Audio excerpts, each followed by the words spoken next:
અને અત્યારે આપણે કરીએ છીએ આપણું જે મતલબ હલર તો ન કહેવાય આને, સોરી મારો મગજ કામ નથી કરતો અને તમે ઓ અચ્છી ये गंदा घाबा मेरे पास कैसे आया। હવે આપણે ડાયરેક્ટ લોન્ચિંગ કરવાનું છે ડાયરેક્ટ। હા ભાઈગો આ માથે શું લઈને જાય છે ભાઈ, એની માને હે ને આગલા ભાવમાં જે આપણે પથારી ફેરવી હોય, રોલ માર્યા હોય, બુશ માર્યા હોય, પછી આ જન્મમાં તે સૌને નડે છે મારા કોઈ કરી। તો અત્યારે આપણે ગાડી લઈને નીકળી ચૂક્યા છે ફરવા શું તંબુરો ફરીએ છીએ સાથી। તો આપણે અડધું તો કામ થઈ ગયું છે।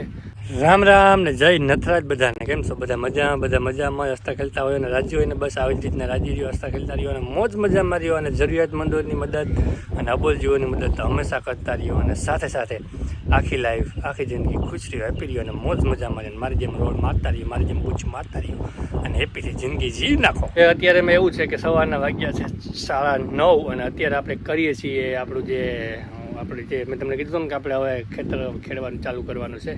તો એ રીતના આપણે અત્યારે ફિટિંગ કરીએ છીએ સાથી। તો આપણે અડધું તો કામ થઈ ગયું છે અને આજે આપણે માણસો નથી આવ્યા એટલે ઓપનરનું કામ બંધ રાખ્યું છે, કારણ કે આપણે વીણવાનું થોડુંક બાકી હતું અને પછી આપણે ખેડવાનું ચાલુ હતું ખેતરમાં, એટલા માટે એને આપણે બધું બંધ રાખ્યું છે। અને અત્યારે આપણે કરતા હતા સાથી ફિટિંગ। તો સાથી ફિટિંગ કરતો હતો હું, તો મેં કીધું ચાલો તમારે વાત કરી લઉં, ચાલુ કરી દઈએ બ્લોગ ને મોજ મજા કરાવતા રહીએ, બરાબર? તો એ રીતના છે ને આપણે આ રીતના આખું સાથી ફિટ કરીએ છીએ, તમે જોઈ શકો છો। આપણે જે આને અમારી ભાષામાં પાઇચ્યું કહીએ, તમારી ભાષામાં હલર તો ન કહેવાય આને, સોરી મારો મગજ કામ નથી કરતો। આને તમારી ભાષામાં જે કહેતા હોય, દાતા કહેતા હોય કે લીટા કહેતા હોય કે મને ખબર નથી, પણ અમારી ભાષામાં આને પાંચિયું કહે છે। પાંચિયું કેમ કહે છે ખબર છે કે આને 5 ઓલા હોય છે, 5 લીટા, 1 2 3 4 ને 5, આ 5 હોય છે ને એટલે આને પાંચિયું કહીએ છીએ। તો આ રીતના આપણે ઓઇલ બોઇલ મારી અને બધું ફિટ કરતા હતા। તો મેં કીધું ચાલો તમારી વાતચીત કરી લઉં અને આપણે ફિટિંગ ચાલુ કરી દઈએ। તો આ રીતના આપણે ફિટિંગ કરીએ અને આપણે આને ચલાવવાનું છે ખેતરમાં, કારણ કે અમુક જગ્યાએ છે ને પાકી ગયું છે ને, મતલબ કે જમીન એકદમ લીલી હતી ને એટલે એકદમ બાંધી ગઈ છે ને, તો પછી આપણે આ મારવું પડે છે, કારણ કે આપણી જે દાંતી આવે છે ને દાંતી એનાથી ના બેસે સરખું, એટલે આપણે આ પાંચિયાનો ઉપયોગ કરવો પડે એમ છે। તો આપણે અત્યારે ફિટિંગ કરતા તો મેં કીધું ચાલો તમારી વાતચીત કરી લઉં અને ફિટિંગ કરીએ। તો એવું બધું છે, તો ધીરે ધીરે ફિટિંગ કરો અને તમને આગળ અપડેટ આપતો જાઉં, બરોબર? હું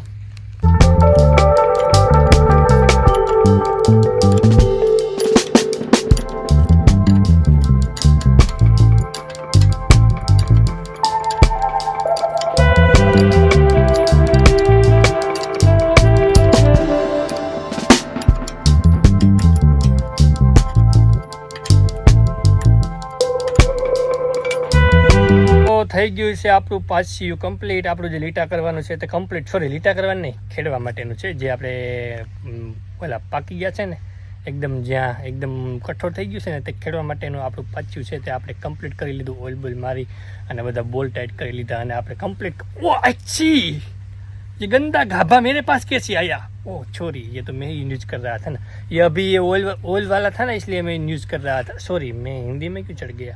हाँ, હું હિન્દીમાં કેવો શીખવા માંડ્યો, કહેતા રહેજો મને પછી ભાન ના રહી, હું બોલતો ક્યાં નીકળી જાઉં। એટલે આપણું આ થઈ ગયું છે રેડી, તમે જોઈ શકો છો। ઓઇલ બોઇલ મારી અને આપણે બધા બોલો ટાઈટ કરી દીધા, બધું ફિટિંગ કરી દીધું કમ્પ્લીટ ને હવે આપણે આને ડાયરેક્ટ લોન્ચિંગ કરવાનું છે, ડાયરેક્ટ આપણે ખેતરમાં લોન્ચિંગ કરવાનું છે અને હાંકવાનું છે। તો હવે કંઈ હાંકવાનું થાય, ક્યારે હાંકવાનું થાય બાપાને ખબર, આપણે ફિટિંગ કરી દીધું, આપણે કીધું એટલે ફાઇનલી ફિટિંગ થઈ ગયું છે। અને હવે આગળ જે અપડેટ હોય તમને આપ્યા રાખવું અને મોજ મજા કરાવ્યા રાખવું। પાછળ હાલે છે ને, ઓપનર હાલે છે ને, અહીંયા આપણે જવાનું છે રાતે માંડવીને બૂચ મારવા।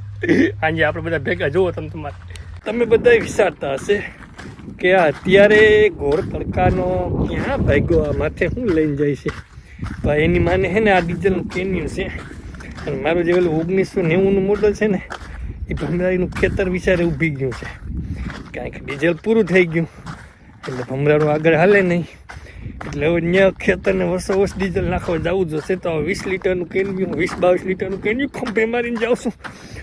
ભગવાન, કાંઈ વાંધો તો ના આવ્યો, ફાઇનલી આપણે પહોંચી ગયા। આપણું જે ટ્રેક્ટર પડ્યું હતું ત્યાં આપણા 20-22 લીટરનું જે આપણો ડબ્બો, જે આપણું કેન્યુ હતું તે ખંભા ઉપર રાખી અને તમારા બધાના પ્રેમ, તમારા બધાના આશીર્વાદથી આપણે કાંઈ થયું નહીં ને રસ્તામાં મને ઉડવી જતા આવડતું હતું। ઢળા આપણે લખાવીને આવ્યા ઉપર કે આપણે નીચે જઈને મજૂરી જ કરવાની છે, આખી જિંદગી જીવવાની જ નથી, એટલે આપણે આ બધું લખાવીને આવ્યા। એવું ના હોય કે આપણે અહીંયા આવીને ભોગવીએ અને આપણે જ લખવું હોય પાછળ। આગલા ભાવમાં જે આપણે પથારી ફેરવી હોય, રોલ માર્યા હોય, બુશ માર્યા હોય, પછી આ જન્મમાં મજૂરી કરી અને ઢહડા કરી અને સુકવવા પડે ને, કરેલા કર્મના બદલા ચૂકવવા પડે છે, અંતે સૌને નડે છે, અંતે સૌને નડે છે. કરેલા કર્મના બદલા ચૂકવવા પડે છે, હજી ચૂકવવા પડે છે, અંતે સૌને નડે છે. મારા કોઈ કરીને જાય તો મને નડે, એટલે સૌને નડે અને આપણે કરવા ભોગવવા પડે, એટલે બધું એવું છે. તો ફાઇનલી આપણે જો ભોગી આવ્યા અને હવે આને ભરી દઈએ. ખેતર વસ્તુ પડ્યું તો તમે જોઈ શકો ખેતર વસ્તુ પડ્યું તો હવે આપણે ડીઝલ નાખી દઈએ અને પછી આને ઘરે લઈ જાય નહીં જાય. કોઈક આડોશી પાડોશી જોઈ જાય તો કહે કે આને હું એટલે ખબર નહીં કે ડીઝલ પૂરું થઈ જાય ખેતર પણ એમાં શું છે ક્યાંક આમ એર આવી જાય ને ઊભું રહી જાય એટલે ડીઝલ નાખવું પડે, બીજું કાંઈ વાંધો નથી હો.